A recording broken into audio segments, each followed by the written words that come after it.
Welcome to the Saturday Cadence Podcast.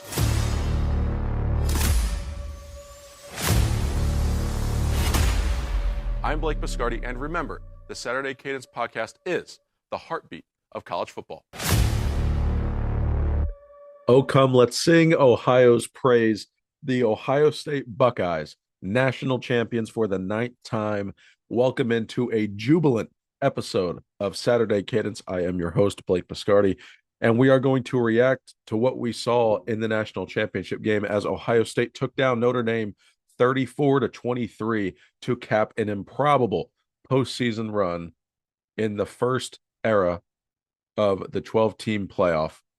The Ohio State Buckeyes, national champions.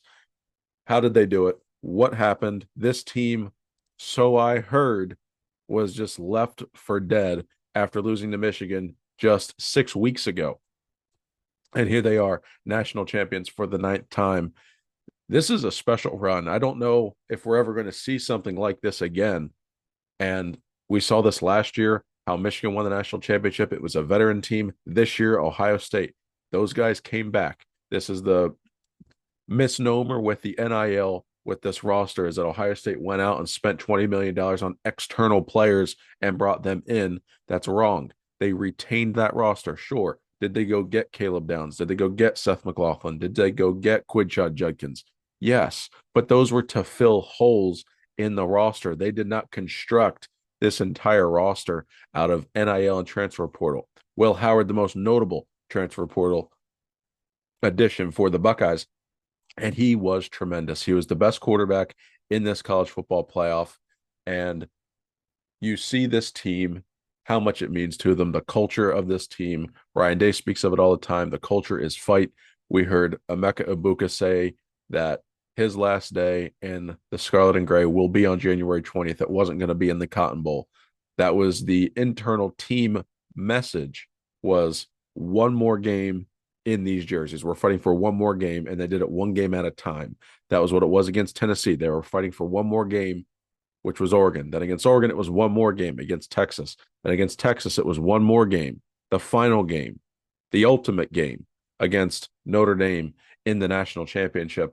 And Ohio State puts together an improbable run to get there. The most difficult path for any national champion in the history of college football, defeating number 7 ranked Tennessee, 9 seed Tennessee, the number 1 ranked and seed Oregon Ducks, the number 3 ranked and 5th seed Texas Longhorns, and then we've got 7 seed and 5th ranked Notre Dame in the national championship game. Ohio State beats 6 of the college football playoff teams this season. It finishes with, I believe, 5 top 5 wins, which is a record in college football for the most top 5 wins ever. 6 top 7 wins on the season. So an incredible feat by Ohio State to get to this national championship game. And you just have to feel happy for Ryan Day. Everything that he's gone through, everything his family has endured, the scrutiny, the pushback, the he can't win a big game, the noise, everything, an all-time high after Michigan, and they channel it. This team comes together like a family, and they play together. They fight together. They do it for each other, not for the hate of what's across the sideline or the line of scrimmage, but the love for their brother, who's on their side of the line of scrimmage, who's on their sideline, who's in their locker room. That's what Ohio State did it for. That's what fueled them, and they accomplished their goal by winning the national championship game. And you could see it all night. I mean, you could see Ryan Day on the sideline in all of these playoff games, but especially against Notre Dame, just the love he has for the players, interacting with Jack Sawyer, jumping into Josh Fryer's arms after the Gatorade bath. You could see it. I mean, there was just pure joy from Ohio State in that sideline in that game.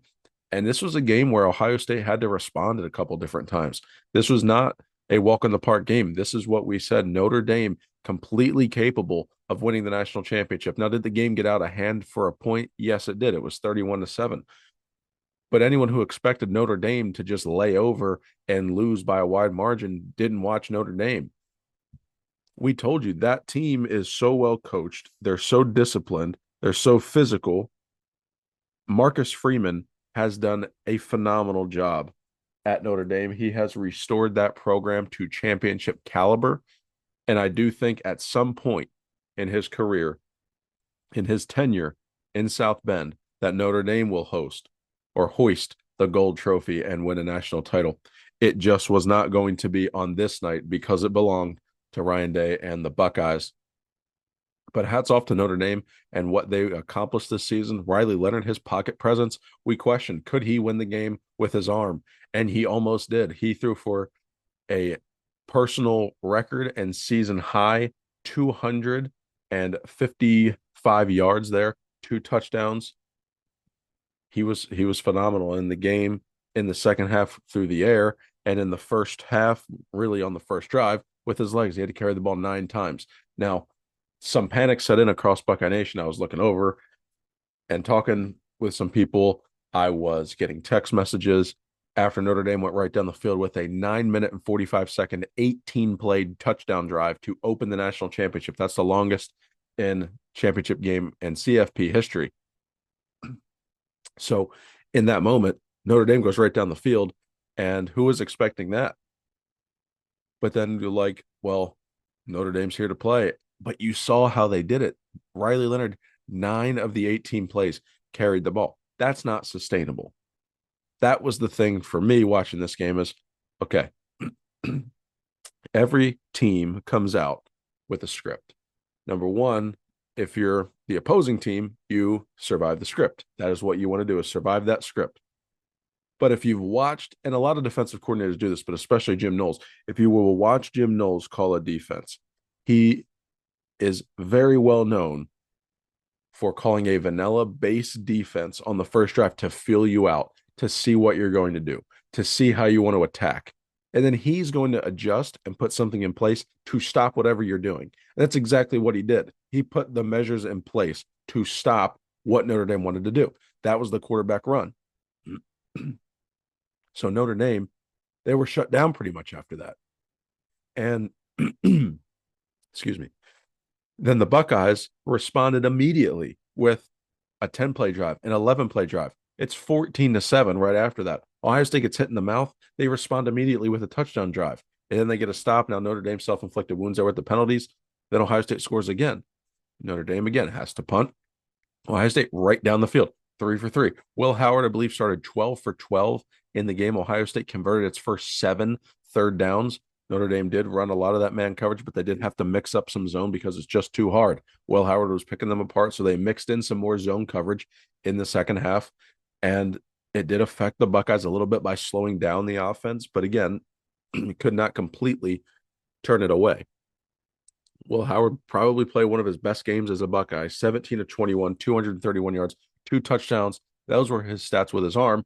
And then on the ground, he carried the ball 16 times for 57 yards. And those were timely runs. Will Howard, all year we had been waiting. When is he going to run the football? Can he still run the football? When are they going to use it? We got 2 great running backs. Well, they used it here.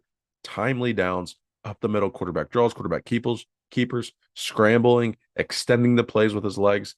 He was the complete MVP of the offense. And then my 1B MVP of the offense, too, is Quinshad Judkins. 3 touchdowns on the day. He carried the ball 11 times for 100 yards. But he also caught 2 passes, 21 yards, but the one of them was that touchdown pass. Will Howard just messed around with his eyes there as he was extending the play. Judkins slips back into the middle of the end zone, just kind of sits behind the zone coverage. Notre Dame was not going to let Will Howard run into the end zone again, and Howard just across his body just floats the ball up, and Quinshad Judkins catches the ball, and it really broke the game open for the Buckeyes. He had that big 70-something yard run to open the third quarter, got tracked down by the 5, later punched it in. Judkins just tremendous. Him and Travion Henderson ran so hard in this college football playoff, and that was what they were told they were going to do. They came, Quinshad Judkins came, and Travion Henderson stayed. They agreed to this, where they would split carries. They would take the load off of each other, where one of them is not carrying the ball 300 times a season. So they could be fresh for these moments. A 16-game college football season, way different than 12 or 13, maybe even 14. Way different. And the Buckeyes here, 16 games in, Those two running backs were fresh. They were good to go. They were healthy, and they were effective in all aspects, on the ground, through the air, in pass protection. They did everything that they were asked to do. And then finally, for Ohio State receiving, you saw Carnell Tate. He was involved. Brandon Ennis had a great impact play on third down. But Emeka Egbuka and Jeremiah Smith were the two featured targets for the Buckeyes. Smith, 5 receptions, 88 yards, and a touchdown. That long 56-yard 3rd and 11 will be forever nicknamed and remembered as 3rd and Jeremiah, as he caught that ball down the sidelines. He was about 5 or 6 yards behind the coverage. Will Howard threw a beautiful ball that iced the game for the Buckeyes, puts them down deep into Notre Dame territory. They would cap that drive off with a field goal, which officially put the game out of reach late with less than 30 seconds to go. But Emeka Egbuka, he had 6 catches. He needed 3 to become the all-time receptions leader in school history, and that is what he did. He will forever be known in the record books as the all-time receptions leader at Ohio State, and there is no one more deserving than number 2. Egbuka had been tremendous throughout his entire career. Any role he was needed to play, anything he was asked to do, he did it. He did it well. This team is full of players with high character, and Emeka Egbuka is right there at the top of those guys who think are just incredible human beings. And speaking of incredible human beings, there were so many good, high-class, great character guys in this game on both sides. It was not just the guys in scarlet and gray. It wasn't just Will Howard or Travion Henderson or Emeka Egbuka. It was Riley Leonard also. It was Marcus Freeman, Ryan Day. So many guys in this game with such high character and respect. This national championship, it did live up to the billing. You get Ohio State and Notre Dame, and you think, Reese Davis said it when we were talking to him at Media Day. He goes, well, I hope it means a ratings bonanza, and I hope that means a really good game. And I'm sure he's going to get both there, because those two teams, those two brands, the history, he also said it's so special to get this matchup, and it ties a part of the past into the now with the tradition of both of these schools. They're less than 300 miles apart. This was only the 9th meeting between the two. This is their 3rd season in a row playing. They did have a home and home in 22 and 23, and then capping off the first 12-team playoff bracket in the national championship game was a game and a site and a setting and a scene for the ages. And it embodied everything that was right about college football. This was a game that featured really, really good defense, creative offense, effective drives, great coaching, and incredible athletes all over the field.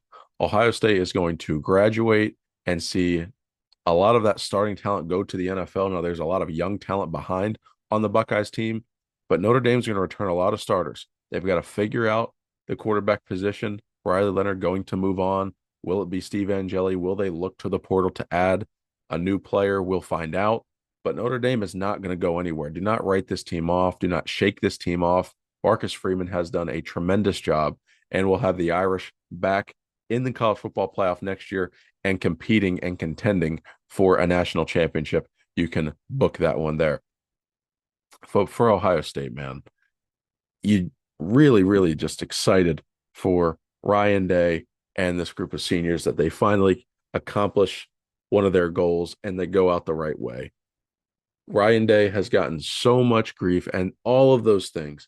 They were never, I mean, with Michigan, yes, okay, you got the Michigan problem, but he should never have been fired. I was always against that school of thought, and that's fine, whether you were against it or whether you were for it. You had legs to stand on. And part of that talk with why isn't he doing this is because we knew this was the potential. But he is an incredible human being. He cares a ton about his family, a ton about his players.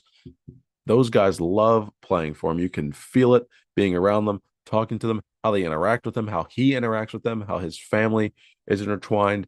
You could see the love that the Day family has for the Ohio State football program, and vice versa. The Ohio State football program has for the Day family. And for Ryan Day, he becomes one of 5 Ohio State coaches to win a national championship. He is joined into a class of Paul Brown, Woody Hayes, Jim Tressel, Urban Meyer, and Ryan Day.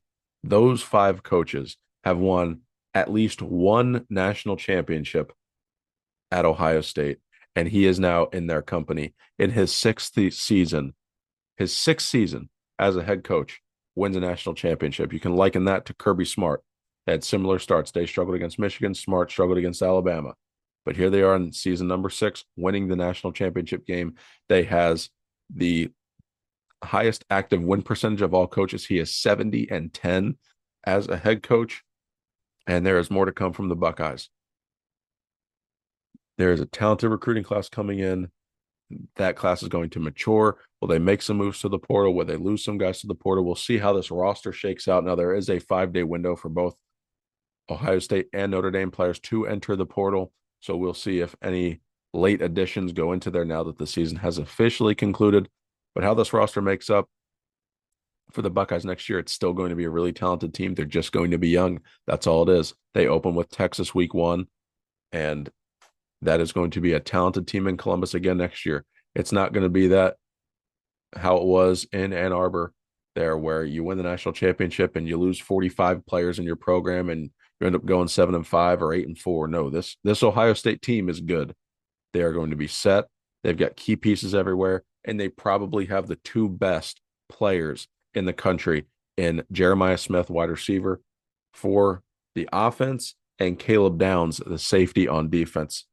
Arguably the 2 best players in the entire country will both be in scarlet and gray next year. Ryan Day will be on the sidelines. We expect Jim Knowles to remain in Columbus based on the intel that we're gathering today. I know there are rumors for him going to Oklahoma, but we do expect Jim Knowles to remain in Columbus according to all of our sources. And then Chip Kelly, what a phenomenal year it was to have him and Ryan Day together calling that offense. I mean, that design to Jeremiah Smith was the same play Steve Sarkisian used in the national championship game in 2020 when Alabama played Ohio State with Devontae Smith, and Ohio State pulls it right out of that playbook and it scores a touchdown just as effective. So again, this was the 12-team playoff was awesome. I really enjoyed it.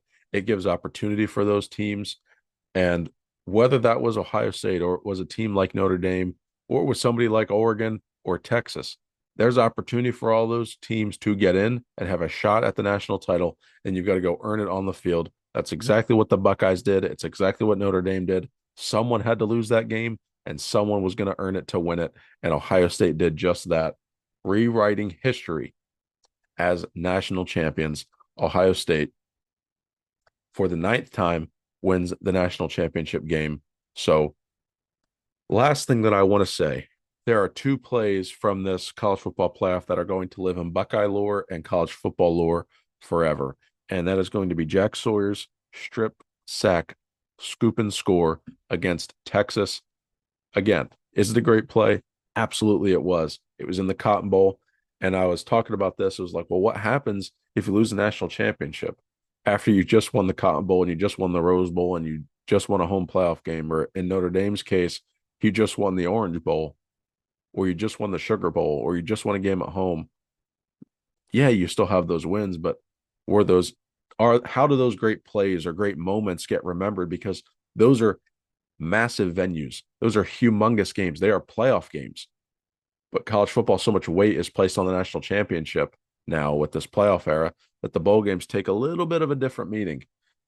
But Jack Sawyer's play to send Ohio State to the national championship game will get remembered forever. He is embedded as a Buckeye legend, etched in history for that play and for the national championship in 2024. And then Jeremiah Smith, his catch and pass from Will Howard on 3rd down and 11 will forever be the play that when you remember this game, it's not going to be that 18-play drive by Notre Dame to start the game and Ohio State responding with 3 straight touchdown drives. It's not going to be just Quinshon Judkins' huge run to start the second half. It's going to be on 3rd and 11 after Notre Dame had erased the deficit, scored 16 points, converted 2 2-point conversions, hits Ohio State in the mouth, puts the pressure on, makes it uncomfortable for the Buckeyes, who are up by just 8 at the time. One-on-one, man coverage on the outside. Notre Dame played it. Al Golden took a gamble. And Jeremiah Smith kept his word when he said, don't do it. And they did it. Jeremiah Smith won the battle. Will Howard dropped the ball in the bucket. It's a catch, sets up the field goal. Ohio State gets up 11, wins the game, closes it out. Those two plays forever going to be remembered in Buckeye history.